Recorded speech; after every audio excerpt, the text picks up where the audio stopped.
awak bersama-sama dalam keadaan sehat. Bisa tak orang sehat kau mati mendadak? Bisa.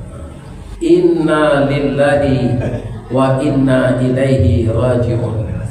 Telah berpulang ke rahmatullah salah seorang jamaah Musalla Thayyibah yang tadi sangat serius dan antusias mendengarkan tausiah dari Ustaz Ristawardi.